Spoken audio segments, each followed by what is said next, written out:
কৃষ্ণনগরের সভাতে রানাঘাটের বিজেপি এমএলএ ছিলেন, ধান্দা ঠিকমতো পোষালো না, অতএব 7ই মার্চ তিনি আবার তৃণমূলের সভায় চলে আসলেন।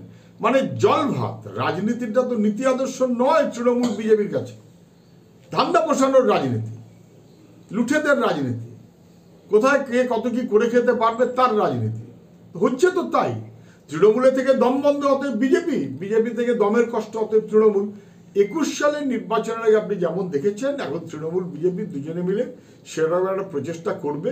কিন্তু এক জিনিস তো বারবার হয় না, 21 সালে যা হয়েছে বাইনারি করে ওরা যা করতে পেরেছে, এবারে তা পারবে না।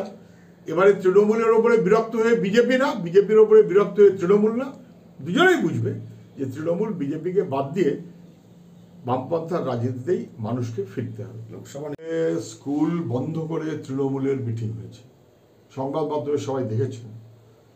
এমএলএ মিটিং করবেন, সোনারপুরের এমএলএ মিটিং করবেন, গ্রামে গিয়ে লোক জোটেনি, খুব মেজাজ হারিয়েছেন।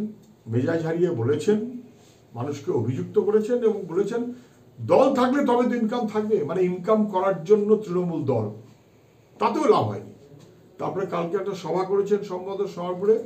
স্থানীয় মানুষ বলছে যে যারা এলাকার লোক নয়, ওখানে দোকানদারি করতে আসে, ব্যবসা করতে আসে, তাদেরকে কার্যত হুমকি দিয়ে প্রায় নিয়ে যাওয়া হয়েছে, একটু লোক দেখানোর জন্য যে কিছু লোকজন আছে।